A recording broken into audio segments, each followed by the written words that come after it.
Good morning everyone. Today we are going to start very important chapter, that is measurement of national income. This chapter is very important and every year in CBSE board 6 marks question is given on as a numericals. So let us start and try to learn measurement of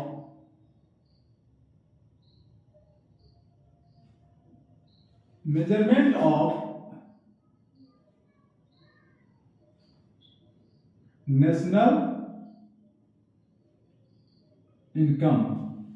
How we measure national income? In book, there are three methods are given. So please note down the measurement of national. There are three methods are given. So these are, first one is value added method. Value added method is also known as output method or product method. So here you write or output method. You can write product method also. So first one is value added method. Second is income method, and third one is expenditure method. So there are three methods. We shall discuss one by one in detail, and then we shall solve some numericals also. आप लोग copy लेके तैयार हो जाओ, एक एक चीज लिखना, डेफिनेशन लिखाऊंगा, फॉर्मूला लिखाऊंगा और सारा न्यूमेरिकल्स कुछ बनवाऊंगा भी मैं, आप लोग ही प्रैक्टिस करोगे। किसी भी तरह का कितना भी बड़ा न्यूमेरिकल्स होगा, you will be able to solve. So please pay attention over here. Let us first start value added method. That's why I am going to remove these two. So later on we shall discuss income method and expenditure method. Here I am going to start first value added method. So first try to understand what is value added method. So note down value added methods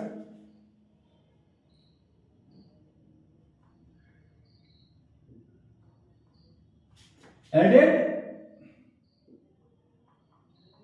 method measures the definition. This is the definition of value added method. Please note down value added methods measures the value of goods and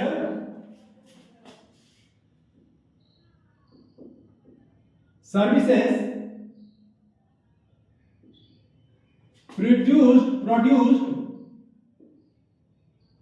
in an economy. So what it does?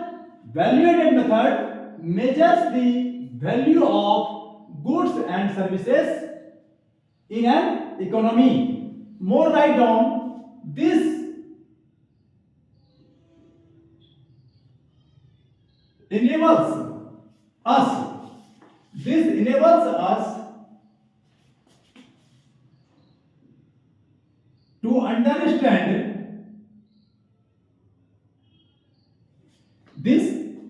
us to understand the performance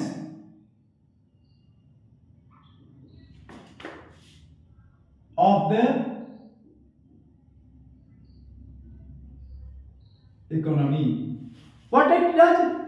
First of all, value added method measures the value of goods and services, whatever all the value of goods and services. First of all, it measures, and in an economy produced in an economy, this enables us to understand the performance of the economy, whether economy is rising or it is going in downfall. So to know this value added methods points out कि what is the condition, in which direction our economy is going on. So this is the most important part of the value added method. So first of all, you note down the definition of value added method. After that, we shall learn how it estimates, how it calculates value added national income of a country. So let us, after writing this, start how it measures national income, because there are three methods. Just I have written here measurement of national income. First value added, second one was income method, third one was expenditure method. Right now we shall start how it measures. So first of all, now start measurements. How it measures the national income. First of all, you will be given data and you will be asked to find out national income, GDP-NP, GDP-FC. All these are discussed earlier. In detail I have discussed. So first of all, the moment you are given to find out the national income or NDP-FC or GNP-NP, whatever it is given, or GDP-NP, you have to first find out value of output. I am going to start. First you will find data will be given. You will see right now. I shall take a numericals and accordingly I shall solve here. Then it will be clear. So first of all, write down the formulas. What are the formulas by which we shall find out the national income on that basis? So first we shall find out value of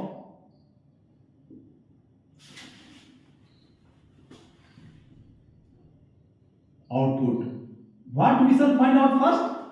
Value of output. ये value of output का formula क्या होता है? Write down. Value of output equal to sales plus change in stock. This is the formula of value of output. Sales plus change in stock. What is change in stock? Write down the formula of change in stock. Here I am writing. Please note down change in stock. Change in stock equal to closing stock minus opening stock. You are knowing very well closing stock and opening stock. Earlier it is already discussed in detail, because closing year you are knowing that is the 31st March and opening year is 1st April. So you know very well. So change in stock you will be given in data. When data will be given to you to find out the national income, data will be given, sales will be given, change in stock will be given. Or sometimes change in stock will not be given. They will give you closing stock and they will give you opening stock. So in closing stock, subtracting opening stock, you can find out change in stock. So formula of change in stock equal to change in stock is equal to closing stock minus opening stock. Now try to understand here. Sometimes change in stock will not be given in numericals. Please pay attention, because when we shall solve, जब आप सवाल बनाएंगे ना तो ये परेशानी आएगी. कि भाई चेंज इन स्टॉक तो नहीं दिया हुआ है न्यूमेरिकल्स में, डाटा में change in stock is not given, तो how you will find out?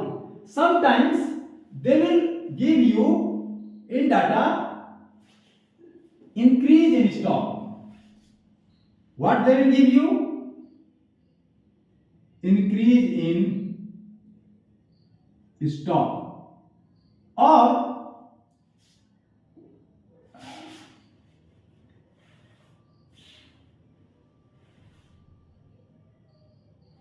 increase in stock, and sometimes they will give you decrease in stock.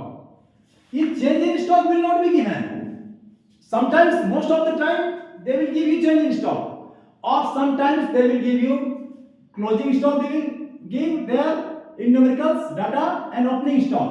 So then you can find out change in stock, closing stock minus opening stock. But sometimes change in stock will not be given, this will not be given, but they will write only increase in stock. What is the increase in stock? Just write down now. I am writing here, if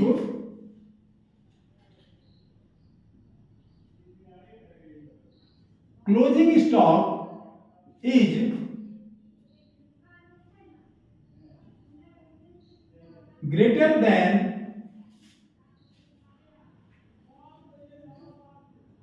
opening stock, then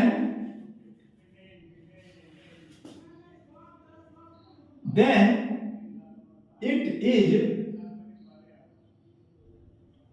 termed as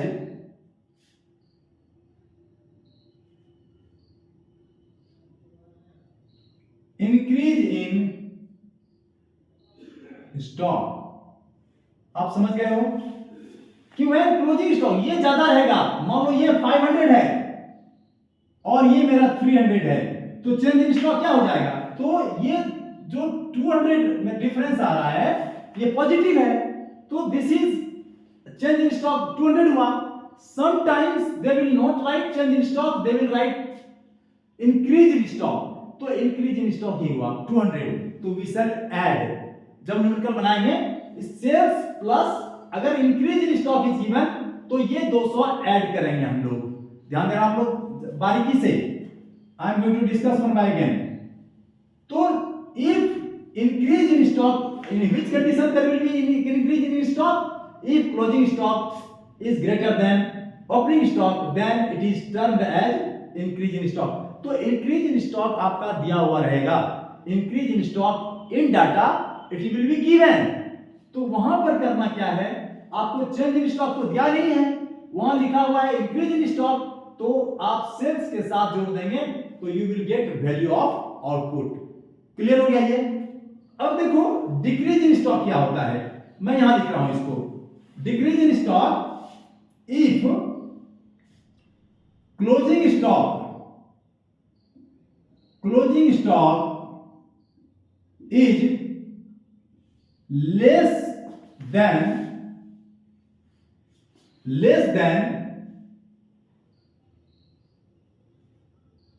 opening stock, less than opening stock, then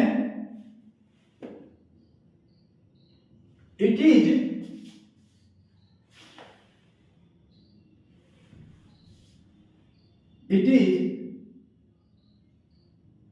termed as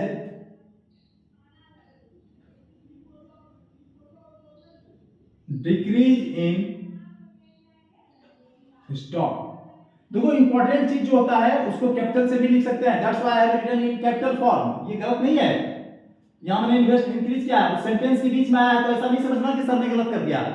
ये we can right, अगर कोई important चीज आ रहा है तो you can write in capital letter, so that in bold letter you can also increase. Here if closing stock is greater than opening stock, then it is termed as increase in stock. यहां पर बताया था increase in stock का, और decrease in stock में देखो क्या होता है, closing stock is less, closing stock less होगा देखो यहाँ पे क्लोजिंग स्टॉक यही कम होगा।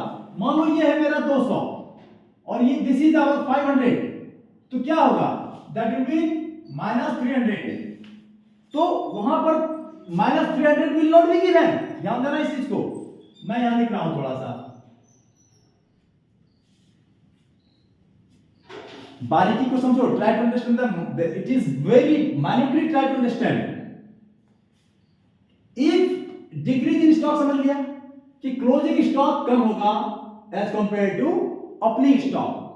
अब क्या होगा, अगर कि डिक्रीज इन स्टॉक दिया हुआ है मेरा 500, 700, 500 करोड़, कुछ भी दिया हुआ है, what ever it is given, तो उस कंडीशन में क्या करना है कि जैसे कि वैल्यू ऑफ आउटपुट लिखेंगे, सेल्स लिखेंगे, चेंज स्टॉक नहीं दिया है हमको, डायरेक्ट दिया हुआ है डिक्रीज इन स्टॉक, उन कंडीशन यहां पर प्लस ही देंगे हम लोग, क्योंकि हमेशा डिक्रीज इन स्टॉक दे या increase in stock, in both the condition whenever we shall find out the value of output, sales लिखने के बाद हम लोग प्लस का ही यूज करेंगे, चाहे इंक्रीज हो या डिक्रीज इन स्टॉक। तो इफ इंक्रीज इन स्टॉक है तो फिर सिर्फ उसका वैल्यू डाल देंगे प्लस और उसका वैल्यू डाल देंगे। अगर डिक्रीज इन स्टॉक है तो प्लस तो देंगे ही, उसको ब्रैकेट में जो वैल्यू है उसको माइनस में लिख देंगे हम लोग। मान लो डिक्रीज इन स्टॉक वहां 500 है, -500 विल नॉट बी गिवन, ध्यान देना। तो यहां पे प्लस है, अब चेंज इन स्टॉक की जगह पर -500 हम लोग लिखेंगे। समझ में आ गया बात, बारीकी समझ में आ गई। हम लोग आगे बनाएंगे ऐसा तो आपको बताएंगे, लेकिन वहां माइनस नहीं दिया रहेगा सवाल में, न्यूमेरिकल से बनाएंगे हम लोग तो अभी थोड़ा देर बाद। तो I think you have understood very well. Change in stock, increase in stock, change in stock के जगह पे इंक्रीज इन स्टॉक रहेगा या डिक्रीज इन स्टॉक रहेगा, माइनस साइन नहीं रहेगा। आपको प्लस लिखना है, हमेशा प्लस ही करना हो, आइदर इट इज डिक्रीज और इंक्रीज। अगर डिक्रीज लिखा हुआ है तो उसके वैल्यू को प्लस ब्रैकेट में माइनस करके हम लोग डिक्रीज है तो कम करेंगे, तो प्लस माइनस माइनस ऑटोमेटिकली बाद में आ जाएगा। समझ गए इस चीज को आप लोग?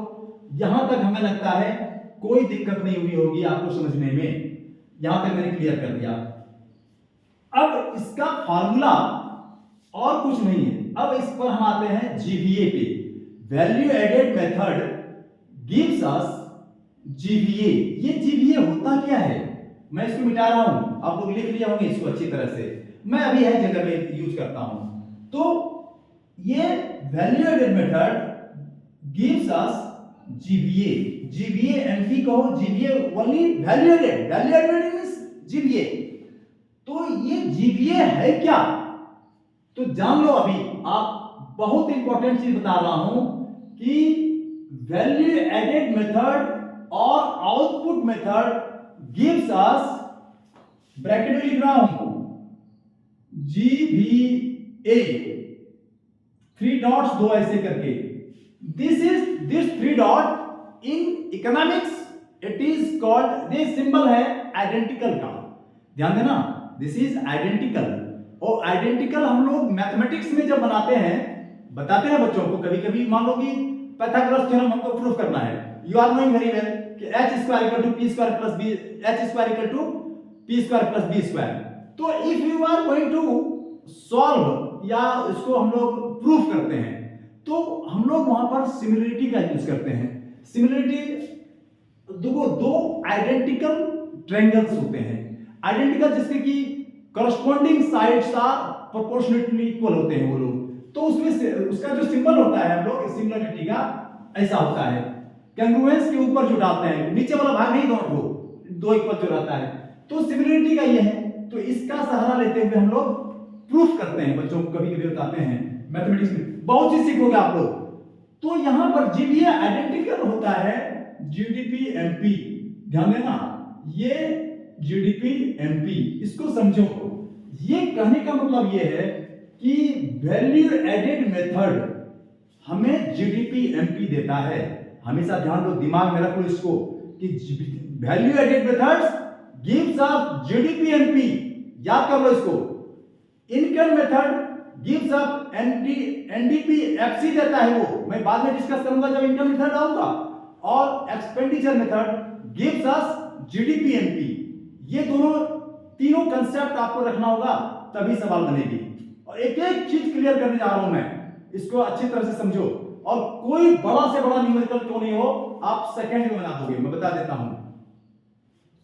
तो ये याद रखना कि value added method gives us GVA that is identical या इक्वल टू, यहां पर इक्वल टू तरह लेना तुम लोग, ऑलमोस्ट इक्वल, एग्जैक्टली इक्वल उसको कहते हैं हम लोग, इस सिंबल। तो जीडीपीएमपी होता है, हालांकि इसका यूज कम नहीं है ज्यादा, but you will find in NCERT book many places it is given. तो आप लोग कंफ्यूजन में रहते हैं कि ये है क्या, इक्वल टू तो जानते हैं कि इक्वल टू ऐसे होता है, लेकिन ये क्या चीज है, 3 सर ने दे दिया वहां पर 3 लाइंस, तो ये आइडेंटिकल का सिंबल है। जैसे आप लोग स्टैटिस्टिक्स बनाते हो तो वहां पर ये सिग्मा है, तो हम लोग स्टैंडर्ड डिवीजन के लिए यूज करते हैं, ये भी सिग्मा ही है, सिग्मा है ये, तो इसको समेशन के लिए यूज करते हैं। तो there are many symbols which are used in economics, you should know this at least. Now after knowing this, हम लोगों को आफ्टर नोइंग दिस अब आएंगे कि ये जीवीए क्या है। बट मैं इसको रिमूव कर रहा हूं थोड़ा सा, या यहां रहने दो इसको, जीवीए और ब्रैकेट में लिख देता हूं जीडीपी एमपी, मैं इसको मिटा देता हूं, थोड़ा सा अच्छा रहेगा तब, और वो डिफिनेशन रहने देता हूं, इसको लिख लिया होगा आप लोगों ने। अब देखो जीबीए में बता रहा हूं आप लोगों को, व्हाट इज जीबीए, यानी जो वैल्यू एडेड मेथड से we shall find out national income formula, formula of, लिखो आप लोग, formula of value added method, what it gives us, हमने बोला अभी, वहां लिखा भी है, it gives us GVA that is gross value added, वो क्या है, ग्रॉस वैल्यू एडेड है ये जीबीए, और इट इज एग्जैक्टली आइडेंटिकल होता है टू जीडीपी एमपी। तो directly you can, instead of GVA you can write here GDP MP, GDP MP, और in bracket you can write or GVA, इसको लिख सकते हो, या एमपी लिखो यहां पे, GVA MP, gross value added. अब जीडीपी एमपी देता है तो डाटा दिया रहेगा, तो इसमें क्या करना है, पहले हम लोग लेंगे, अब हमको जीवीए निकालना है, वैल्यू, और इसी से नेशनल इनकम निकलेगा, तो वैल्यू ऑफ आउटपुट लिखेंगे हम लोग सबसे पहले। अभी मैंने थोड़ा देर पहले बताया था, sales plus change in stock value of output होता है, तो सेल्स दिया रहेगा वहां पे, वो ले लेंगे, चेंज इन स्टॉक ले लेंगे, तो मेरा वैल्यू ऑफ आउटपुट निकल जाएगा। तो वैल्यू ऑफ आउटपुट के लिए पहले बता चुके हैं हम। अब हम I am going to discuss you value, ये जीडीपी एमपी यानी जीवीए क्या होता है, value of output minus intermediate consumption,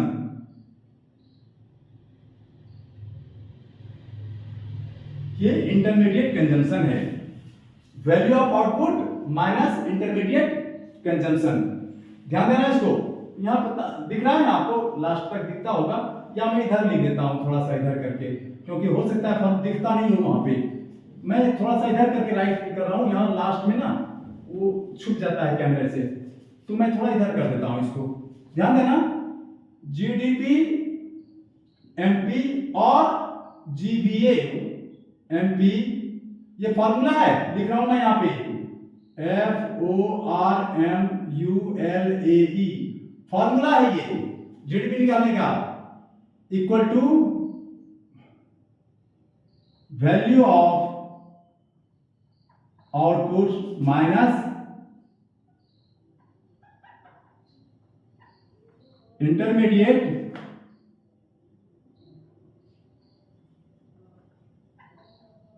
consumption. अब क्लियर हो गया, अब पूरा आता होगा, तो value of output minus intermediate consumption, the moment you will subtract intermediate consumption, this you will get in value of output, you will get GDP-MP।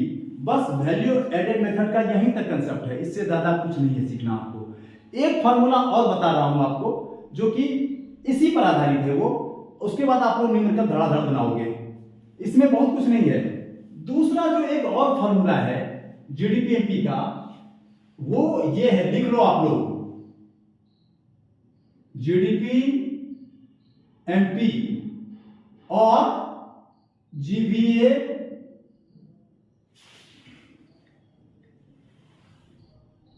MP, ये आपको आएगा value of output,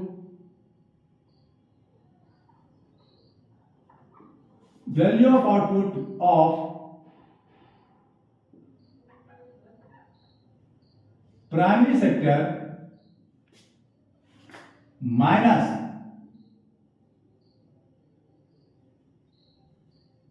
intermediate consumption. Please note down all this. Intermediate consumption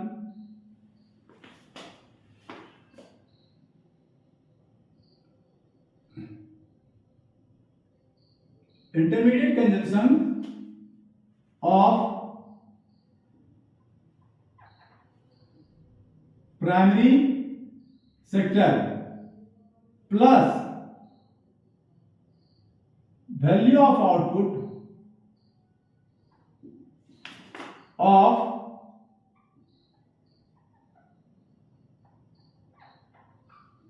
secondary sector minus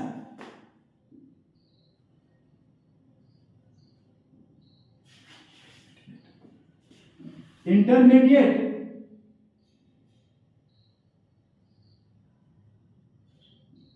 consumption of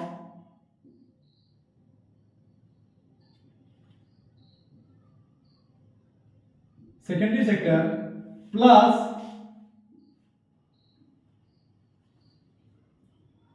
value of output of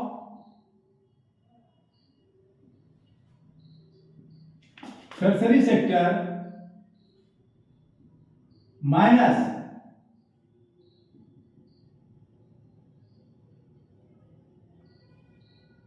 intermediate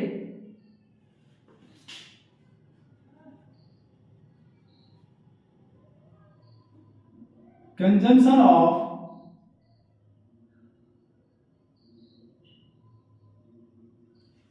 tertiary sector।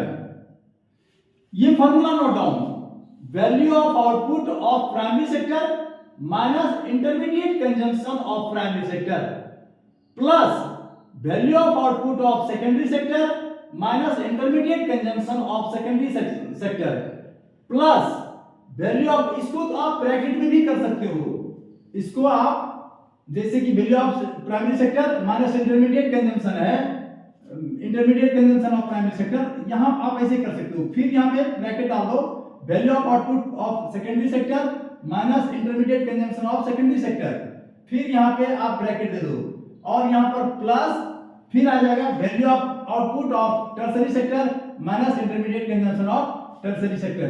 आप इस तरह भी लिख सकते हो। अब देखो what we derive this formula, इससे आया क्या, देखो ये मैं यहां लिख देता हूं, फिर इसी से और this formula gives us another formula.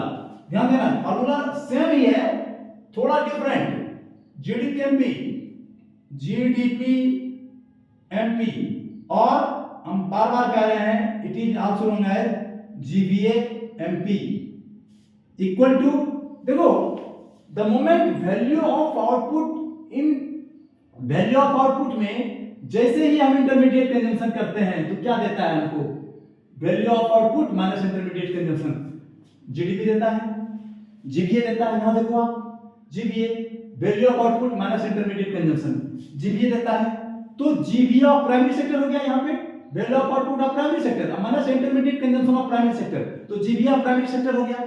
तो we can write here instead of this line we can write here GVA of primary sector, primary sector we can write plus same thing has happened here, value of output of secondary sector minus intermediate consumption, जैसे ही value of output में हमने intermediate consumption subtract किया, we get GVA, value of output minus intermediate consumption, we get GVA या GDP. You can write here GDP of primary sector या GVA, GVA ही लिखो, ज्यादा ही वहां लिखा रहा सवाल में रहेगा। जीबीए, जीबीए मींस ऑटोमेटिक, हम बार-बार लिख रहे हैं, that is GDP NP, so that you can not be confused, आपको कोई कंफ्यूजन ना हो, इसलिए मैं बार-बार इसको लिख रहा हूं। अब मैं नहीं लिखूंगा GVA of primary sector, we can write here, जैसे ही वैल्यू ऑफ प्राइमरी सेक्टर में आउटपुट में इंटरमीडिएट कंजम्पशन माइनस किया तो जीबीए बन गया इसका, जीबीए ऑफ सेकेंडरी सेक्टर, तो here write down GVA of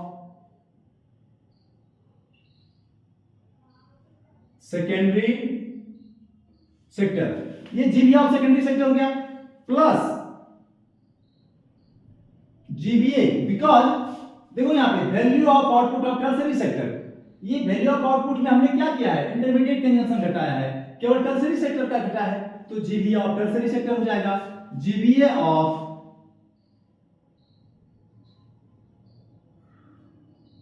tertiary sector, tertiary sector,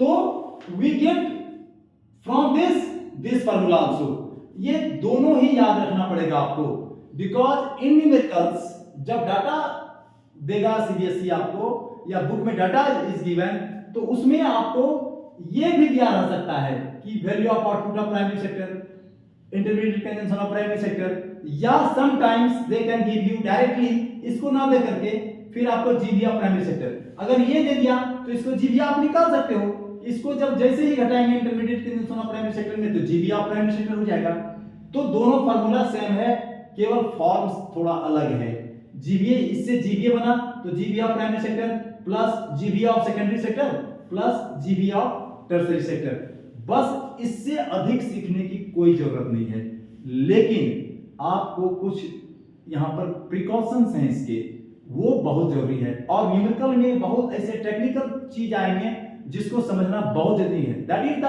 correct things, वो है वो आपको यू हैव टू परसीव, एक एक चीज में बता रहा हूं कि क्या प्रिकॉशंस नेसेसरी है, क्या रहेगा, एक्सपोर्ट इंपोर्ट, बहुत सारी बातें मैं न्यूमेरिकल प्रैक्टिस करेंगे, मैं एक एक करके बताते चला जाऊंगा, अभी आपको इससे ज्यादा जानना जरूरी नहीं है, और we shall learn many things but when we shall do practice in of numericals, मैं इसके बाद न्यूमेरिकल्स बनाऊंगा अगर समय बचा तो, नहीं तो मैं फिर दूसरे वीडियो में मैं न्यूमेरिकल्स बताऊंगा, अभी let me teach precautions, what precautions are needed, क्या जरूरी है डालना, और न्यूमेरिकल जब बनाएंगे तो इसके अलावे तो आप लोग लिखो precautions of value added method, तो मैं इसको अब मिटा रहा हूं, आप लोग इसको नोट डाउन कर लेना, मैं मिटा रहा हूं इसको अब,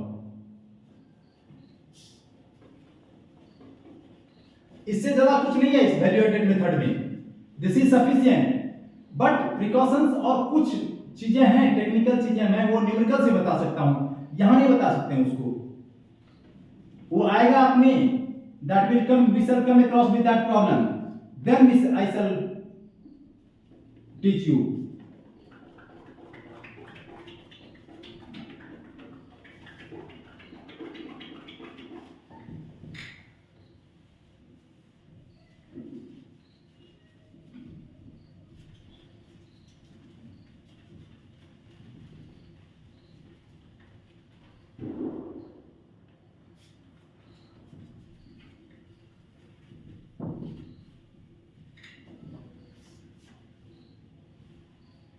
अब लिखो, please note down precautions of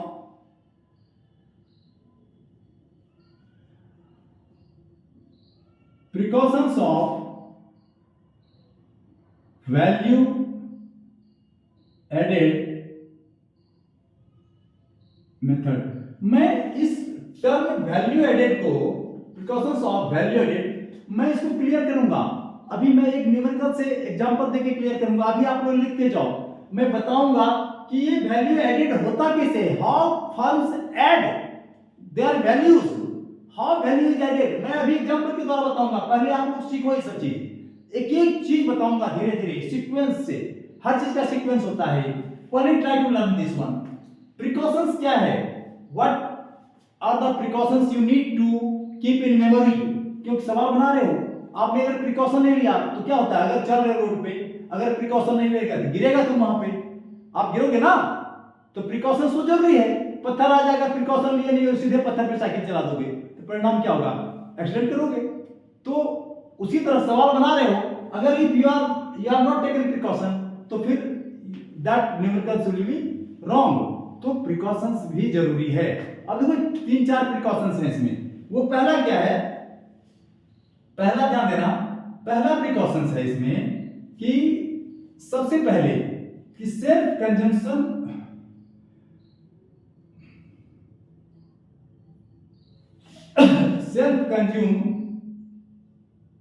self consumption लिखो, output, self consumption output should be included,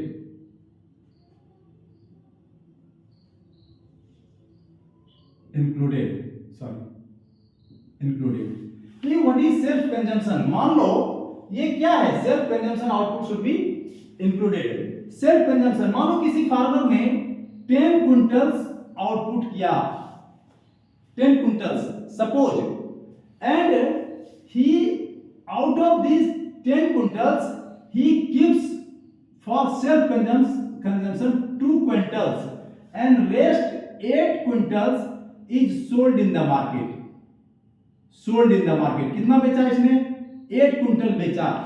तो इन estimation of national income whenever you are going to find out GDP NP, क्योंकि GDP NP अगर आपको पता है तो इसमें हम क्या करेंगे, एनएनपीएफ तो मैं बोला है कि मैं बताया हूं कि जीडीपी एनपी से कैसे आप एनएनपीएफ निकालोगे। एनएनपीएफ ही कहते हैं हम लोग नेशनल इनकम को। पिछले बार भी मैंने 3-4 बार बोला है, अभी भी बोल रहा हूं कि आपको सवाल देगा, सवाल में रहेगा वैल्यू एडेड मेथड का सवाल, उसी में कुछ कंपोनेंट दिए रहेंगे, जैसे कि एनएफआईए दिया रहेगा, एनआईटी दिया रहेगा, डिप्रिसिएशन दिया रहेगा। तो आपको कहेगा कि नेशनल इनकम निकालिए, लेकिन सारे कंपोनेंट किसके रहेंगे, वैल्यू एडेड के। तो आप क्या करोगे, जीडीपी एनपी में सबसे पहले एनपीएफ से, अब देखो मैं फिर यहां से डाइवर्ट हो जाएगा, वो एक न्यूमेरिकल्स प्लान में बताऊंगा, अभी इसको बताने दो। तो self consumption output should be included. अगर ये 20 क्विंटल उसने प्रोड्यूस किया, 2 क्विंटल उसने सेल्फ कंजम्पशन के लिए रख लिया, remaining 8 quintal is sold wheat. अगर ये व्हीट है, मान लो दिस इज व्हीट, तो इन एस्टिमेशन ऑफ नेशनल इनकम ये जो 2 क्विंटल किया है इसको भी लेना है, यानी पूरा ये 10 क्विंटल्स को एस्टिमेशन में हम लोग कैलकुलेट करेंगे। एक चीज, दूसरा ध्यान देना, एक ये हो गया, दूसरा है service of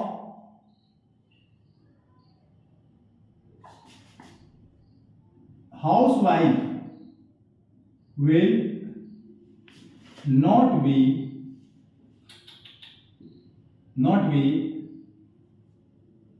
included in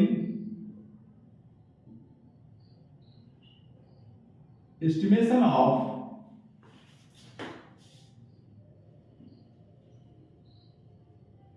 national income. क्योंकि नेशनल इनकम चल रहा है ना, मेजरमेंट ऑफ नेशनल इनकम, इसलिए यहां पर ये लिखो कि अगर सर्विस ऑफ हाउसवाइफ अगर देखो, एक अगर आप रखते हो, मान लो बाहर से कोई कुक, तो वो हाउसवाइफ खाना बनाती है, बेचारी घर का सब काम करती है, तो अगर आप कुक रखोगे ना और यू आर पेइंग मनी, तो वो एक्सपेंडिचर मेथड में बताएंगे, तो दैट विल बी इंक्लूडेड। लेकिन हाउसवाइफ अगर सर्विस प्रोवाइड कर रही है तो that will not be included, ये ध्यान रखना। तीसरा, sale of second hand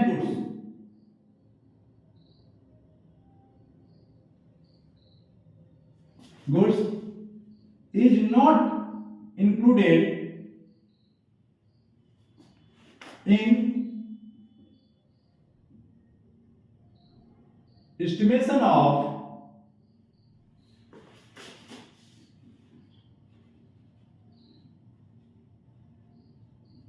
national income. ध्यान देना, तीसरा जो है sale of second hand goods. देखो बहुत सारे फर्म रन करते हैं, बहुत सारे पुराने मशीन्स होते हैं या पुराने लोहा है, कुछ पुराने ऐसे चीज हैं जो कि काम नहीं हो रहा है, यूज नहीं हो रहा है, घिस गया है, बहुत सारे पार्ट्स होते हैं, बेकार हो गया है, तो दैट इज सोल्ड, वो बेच दिया जाता है। तो उसके वैल्यू को हम when we are going to estimate national income, तो वैल्यू एडेड में उसको नहीं लेना है। Second hand goods is not included in estimation of national income. ये कुछ प्रिकॉशंस हैं जो कि आपको याद रखना होगा। सबसे बड़ा इंपॉर्टेंट जो चीज है सेल्फ कंजम्पशन वाला, यहां याद रखना कि सेल्फ कंजम्पशन के लिए अगर गुड्स प्रोडक्शन है वहां डाटा दिया रहेगा, self consumption value 5000 crore 7000 crore, तो इसको इंक्लूड करना है, ये याद रखना। उसके बाद सर्विस ऑफ हाउसवाइफ नहीं लेना है, sale of second hand good को इंक्लूड नहीं करना है। ये थोड़ा सा प्रिकॉशंस है कुछ, इसको आप जब सवाल बनाएंगे तो दिमाग में रखेंगे। बस इतना जानना है। उसके बाद हम डायरेक्ट आ रहे हैं अब न्यूमेरिकल्स पे। न्यूमेरिकल्स बना रहे हैं, आपको एक न्यूमेरिकल बना के दिखलाता हूं कि इसका न्यूमेरिकल कैसे बनता है। अगर समय मिलेगा तो मैं बहुत अधिक प्रैक्टिस करूंगा, अदरवाइज मैं छोड़ दूंगा यहीं पे। तो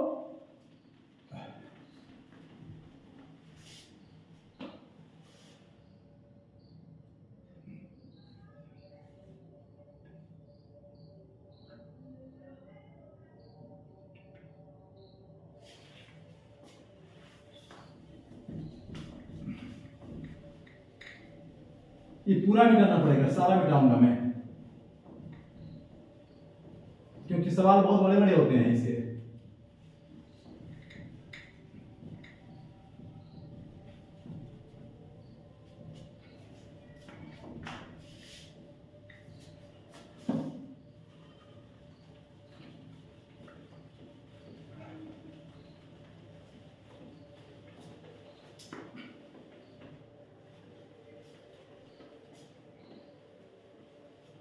अभी मैं एक सवाल बना देता हूं आपको, उसके बाद आप लोग प्रैक्टिस करोगे। नहीं तो अगर आप लोग कहोगे कमेंट सेक्शन में डालना, अगर कि सर एक और सेपरेट न्यूमेरिकल के लिए, तो मैं उसमें 5 6 7 सवाल इंपॉर्टेंट न्यूमेरिकल जो सीबीएसई में पूछे जाते हैं, मैं उनको बताऊंगा एक एक करके।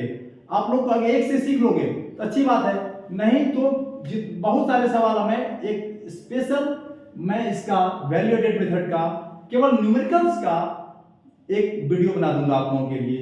आप लोग कमेंट सेक्शन में लिखना, अगर इससे सेटिस्फाइड हो एक न्यूमेरिकल्स से तो बहुत अच्छी बात, मैं एक दो यहां बना रहा हूं आपको इसे, अगर सीख लिया। अगर कहोगे कि नहीं sir more numericals please solve on black board, तो मैं आप लोग कमेंट सेक्शन में लिखना, मैं बना दूंगा आपको और एक वीडियो अलग बना दूंगा उसके लिए, क्योंकि भाई वीडियो अगर मैं 2 4 सवाल बनाऊंगा तो बहुत लंबा हो जाएगा।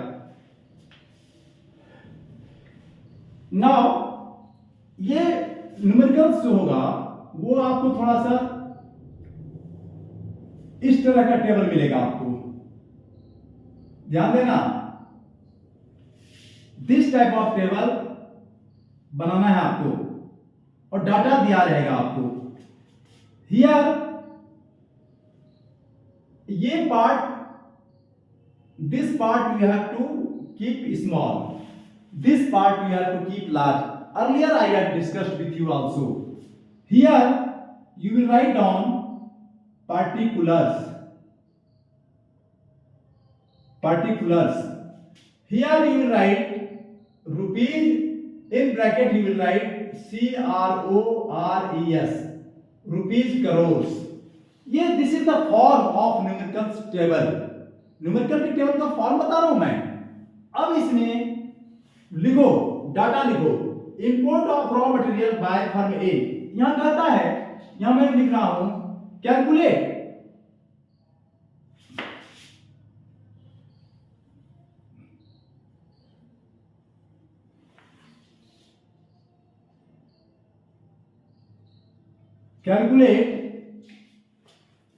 Value added of firm A, value added of firm A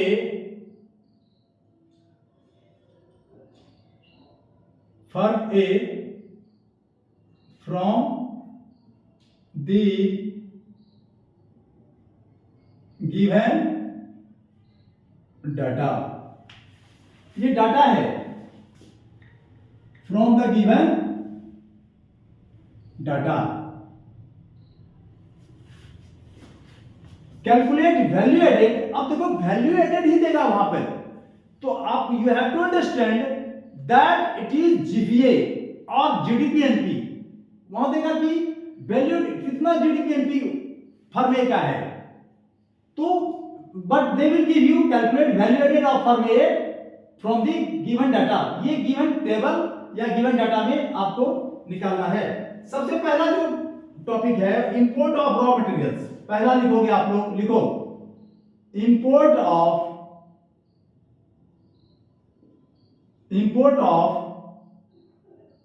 raw materials by firm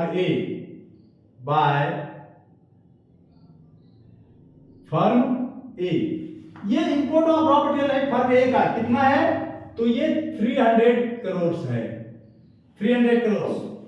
अब लिखना है purchase by firm A from firm B. दूसरा पॉइंट ये लिखते जाना, 1 2, ये बहुत जरूरी है। Purchase by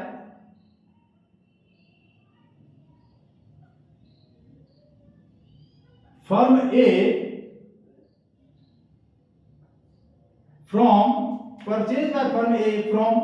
firm B. This value is 200 crore. After that, sales to consumer by firm A. Third, sales to consumer by firm A, and this value is 1000. This value is 1000. चौथा है sales by firm A to B.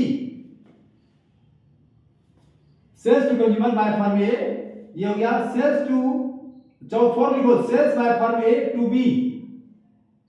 Fourth sales by firm A to firm B. Sales by firm A to firm B. पांचवा export of firm A. पांचवा export of firm A. Export है firm का 1400। थोड़ा सा sequence गड़बड़। Sales by firm A to B है 1400, sorry ये है 1400। उसके बाद एक्सपोर्ट जो है, export of firm A that is 600 crore, वो 600 करोड़ है। उसके बाद closing stock of firm A, छठा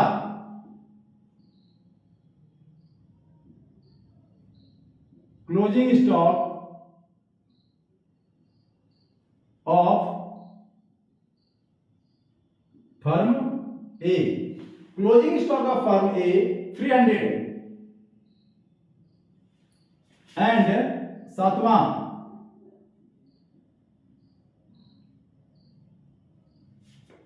opening stock of firm A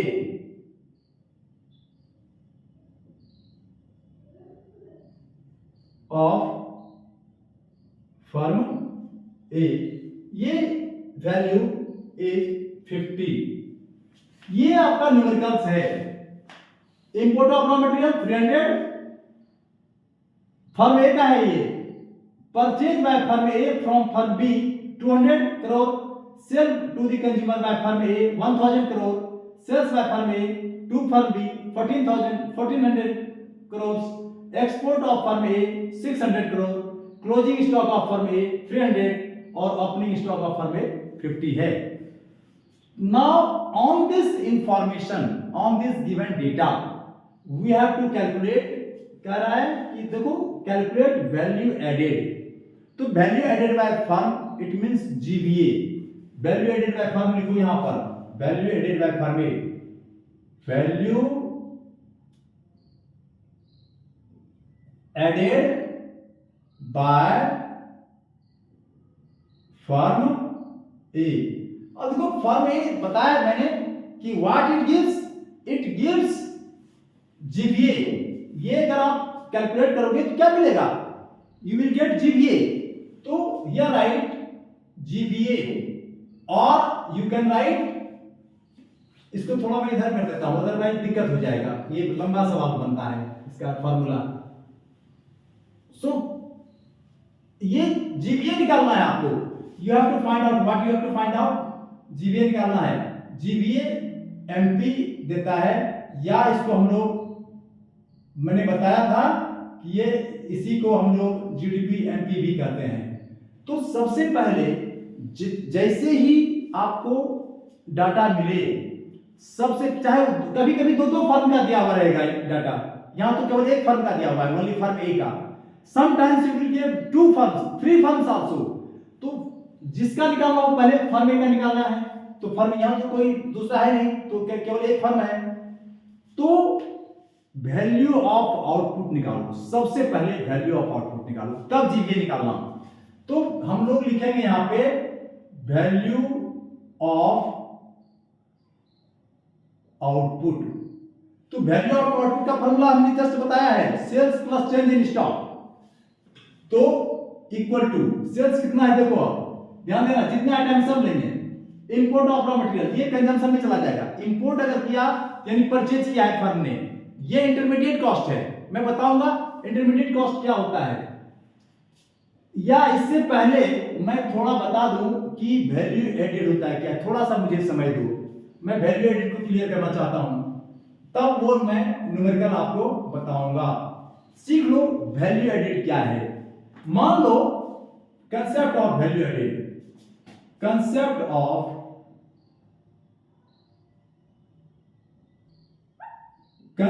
of value added, ये क्या चीज होता है, ध्यान देना कि मान लो फार्मर है, फार्मर यहां पे फ्लावर मिल ऑनर, फ्लावर मिल ऑनर है, फ्लावर मिल ऑनर यहां पर फ्लावर मिल वाला। तीसरा जो है बेकरी है, bakery that manufactures bread, flour mill manufactures flour, sorry just minute, FLOUR, flour means आटा। यहां पे फार्मर व्हीट प्रोड्यूस करता है, what it produces, wheat. Suppose ये फार्मर व्हीट प्रोड्यूस करता है, व्हाट, अगर ये व्हीट प्रोड्यूस करता है 10 क्विंटल, हमने 10 क्विंटल वैल्यू लिया है, ये आउटपुट मेरा क्या है, व्हीट, और इसकी प्राइस है ₹2000 पर क्विंटल। तो ध्यान देना ये 10 क्विंटल्स का प्राइस कितना हो जाएगा, प्राइस ऑफ 10 क्विंटल्स ध्यान दिख रहा होगा आपको, तो प्राइस ऑफ 10 क्विंटल्स हो जाएगा 20,000 रुपीज, 20,000। अब ये फार्मर ने कितना प्रोड्यूस किया, इसमें से whether he gives for self consumption और not, it doesn't matter, because earlier I have discussed in precaution कि अगर की 10 क्विंटल किया, अगर उसने 2 क्विंटल रख भी लिया कंजम्पशन के लिए, तो भी उसको एस्टिमेशन ऑफ नेशनल इनकम में हमें लेना है, हमने बताया था कि थोड़ा देर पहले। तो हियर 10 क्विंटल्स का 20,000 हुआ, मान लो उसने सारा व्हीट बेच लिया, किसको, फ्लावर मिल ओनर के यहां। तो इसने क्या किया, ये फ्लावर मिल 10 क्विंटल परचेज किया, तो इसका इंटरमीडिएट कंजम्पशन हो जाएगा, वो इंटरमीडिएट कंजम्पशन बताऊंगा, रॉ मटेरियल जो परचेज किया कोई बनाने के लिए कोई सामान। तो ये अब फ्लावर मिल ने क्या किया, इसने सब वैल्यू एडिट किया, उसने जो गेहूं को आटा में कन्वर्ट कर दिया ना, wheat is converted into flower. तो दिस, तो उसको मानो कि ये 2000 रुपये क्विंटल के दर से लिया, 1 क्विंटल लिया, तो क्या वो 2000 में ही आटा बेचेगा क्या? नहीं, क्योंकि उसको प्रोडक्शन में कॉस्ट लगा है, आटा में फ्यूल का एक्सपेंडिचर है, लेबरर्स है, जिस बिल्डिंग में बना रहा है वो मिल सेटअप किए हुए है, उसमें रेंट लगता है, कैपिटल लगा हुआ है, उसका मशीन्स फंक्शन कर रहा है वहां पे, तो कैपिटल इन्वेस्टमेंट भी है वहां। तो in conversion of wheat to flour some value added. अब ये क्या करेगा, ये 20,000 का जो व्हीट है उसका आटा अगर बदलेगा तो ये बेचेगा 25,000 में। ध्यान देना, ये 5,000 जो आया ना, यही अधिक ये 5,000 जो है वो वैल्यू एडेड हो गया। वैल्यू एडेड, या 1 क्विंटल का ही प्राइस लो तुम, अगर 1 क्विंटल का लेते हो तो 2,000 होता है, तो वो 2,000 में क्या 20 रुपए से बेचेगा? नहीं, 2,000 में 1 क्विंटल 2,000 में बेचेगा क्या? नहीं बेचेगा, कुछ महंगा करके उसमें वैल्यू ऐड किया है, दैट इज 2,500। यानी 20,000 का गेहूं था, उसने लिया, उसने उसको अब 25,000 में आटा बेच दिया। किसके यहाँ? बेकरी वाले के यहाँ। अब यह बेकरी वाला 25,000 में आटा लिया, this manufactures bakery wheat, sorry bread, तो इसने ब्रेड मैन्युफैक्चर किया। तो क्या 25,000 का आटा लिया और ब्रेड उसने बनाया, ही सोल्ड इन द मार्केट, तो क्या 25,000 में बेचेगा क्या? 25,000 का तो आटा ही खरीदा था उसने, फिर उसमें ब्रेड बनाने में लेबरर्स हैं, वहां पर हीट जनरेट किया जाता है, बहुत सारे इन्वेस्टमेंट है, उसके मशीन्स हैं वहां पे। तो सपोज वो वहां पे मान लो इसको 25,000 का जो आटा लिया था उसने 30,000 में उस 10 क्विंटल्स का बेच दिया, 30,000, 30,000 में बेचा। अब ध्यान देना, एक चीज मैं और भूल गया था, उसके बाद मैं न्यूमेरिकल पे आऊंगा, अभी उसको सीखो। न्यूमेरिकल आज हो भी नहीं सकता है, हो सकता है क्योंकि अभी समय बहुत ज्यादा लग रहा है, तो इसको समझाने दो। यहां पर क्या हो गया, 20,000 वैल्यू एडेड इसने कितना किया? इसने एडिट किया 5,000 का, क्योंकि इस 20,000 के वैल्यू को उसने 25,000 बना दिया। 20,000 में बेचेगा नहीं। ये एक और इससे छोटा एग्जांपल लो, मान लो कि 1 ही क्विंटल लेता है वो, 1 क्विंटल का दाम 2,000 है, 2,000 पर क्विंटल। अब 2,000 1 क्विंटल लिया इसने, तो क्या वो उसी प्राइस पे क्विंटल बेचेगा आटा बना के? नहीं, they will convert the wheat into flour and he will sell at higher prices because he has added some values. So उसको मान लो कि ये 2,500 में बेचा, 2,500 में, तो how much he included? 2,000 में तो करता ही था, 500 इसने वैल्यू ऐड किया ऑनर ने। फिर इसने बेकरी वाले को दिया, इसने मान लो ये 25,000 का तो 2,500 का तो आटा लिया, लेकिन उसने 3,000 में ब्रेड बना के बेच दिया, ब्रेड का दाम 3,000 रुपया हुआ, तो he added also something, वो कितना ऐड किया? 500। तो दिस इज वैल्यू एडेड, और ये तो कंप्लीट वैल्यू एडेड है। ये 2,000 अगर 1 क्विंटल तैयार किया गया है, तो मैंने एग्जांपल दिया 1 क्विंटल का, अगर 10 क्विंटल होते तो वैल्यू ज्यादा आएगा। फिर यहाँ पर 5,000 5,000 होगा, और इसका 20,000, 25 20 5 25 30,000 होगा यहाँ पे। तो दिस इज वैल्यू एडेड। अब यहाँ पर एक चीज प्रिकॉशन रखना बहुत ज्यादा जरूरी है, वो व्हाट इज दिस, कि डबल काउंटिंग। देखो इस केस में अगर 1 क्विंटल ही प्रोड्यूस हुआ है, 1 क्विंटल व्हीट तो 2,000 दाम हुआ, इसका दाम यहां पर 2,500 हुआ, और इसका दाम यहां पर 3,000 हुआ ब्रेड का। अगर एस्टिमेट करते हो इन एस्टिमेशन ऑफ नेशनल इनकम, तो क्या कभी लोग क्या करेंगे, 2,000 इसका लेगा व्हीट का दाम, 2,500 फ्लावर का दाम लेगा, और 3,000 ब्रेड का दाम। ये हो गया व्हीट का प्राइस, व्हीट, ये फ्लावर, और तीसरा है ब्रेड, ब्रेड का दाम 3,000। तो अगर आप कहेंगे कि यही इतना ही प्रोडक्शन हुआ है किसी कंट्री में, मान लो एग्जांपल, तो क्या नेशनल इनकम ये हो गया, जीडीपीएनपी ये होगा क्या, वैल्यू एडेड गिव्स अस जीडीपीएनपी। तो देखो 0 0 5 7,500, नहीं, ये बहुत बड़ा मिस्टेक है। ये 7,500 नहीं हुआ है, ये केवल 3,000 हुआ है। तो इसको कहते हैं प्रॉब्लम ऑफ डबल काउंटिंग। लिखो आप इसको, डिफिनेशन लिखो आप, प्रॉब्लम ऑफ डबल काउंटिंग नहीं होना चाहिए। इसीलिए वी, अब देखो मैं इसको और अच्छी तरह से बता रहा हूं, 7500 ये नहीं होगा, ये double of problem of double counting में उसका डिफिनेशन अभी तुरंत लिखाऊंगा। समझो इसको कि ये that is why when GDP I had discussed earlier, तो जीडीपी का फार्मूला डिफिनेशन क्या है? GDP is the sum total value of final goods and services produced in a country in a year. तो always in estimation of national income we take the value of final goods. देखो यहाँ पे final goods का value 3000 है, rupees 3000। अब देखो calculate करते हैं, ये जो फार्मर ने प्रोड्यूस किया ये तो पूरा आएगा, ये 2000 ये पूरा हमारा वैल्यू एडेड है फार्मर का। इसने वैल्यू एडेड किया 2000 तो लिया इसने वीट, तो वीट को यहां पर कैलकुलेट नहीं करेंगे हम लोग, केवल इसने वैल्यू जो ऐड किया दिस 500 विल बी कैलकुलेटेड। फिर इसने 2500 का तो फ्लावर ही परचेज्ड, इसने वैल्यू कितना ऐड किया है? मात्र 500 का, तो हम लोग यहां पर 500 ऐड करेंगे। देखो 2000 500 ये 3000 हुआ।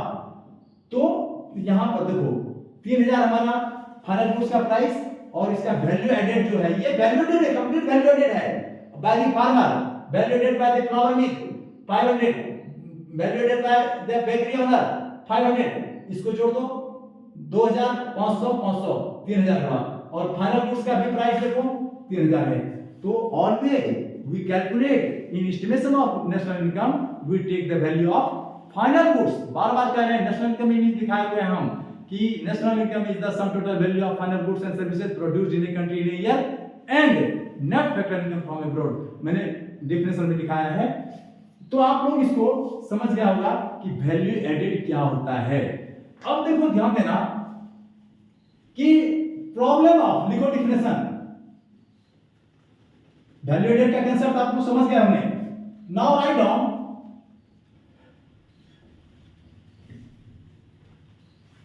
Write down problem of double counting. लिखो, ऐसे ही दिखा देता हूं, बहुत सिंपल है।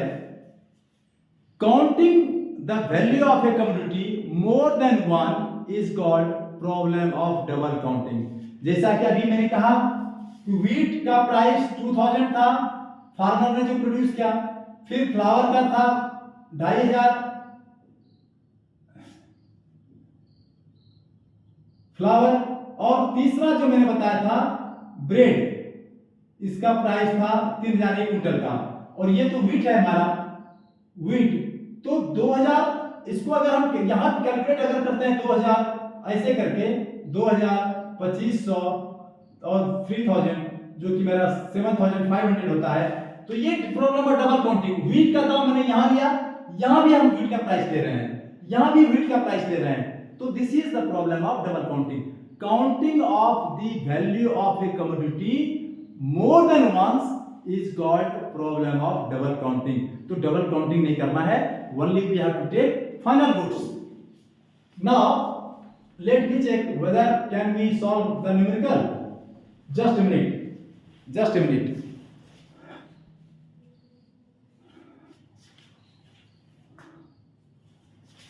No, next day the video is very long, so next अगले दिन वीडियो में मैं इसको बताऊंगा, उसमें 2-3-4 आपको न्यूमेरिकल बता दूंगा।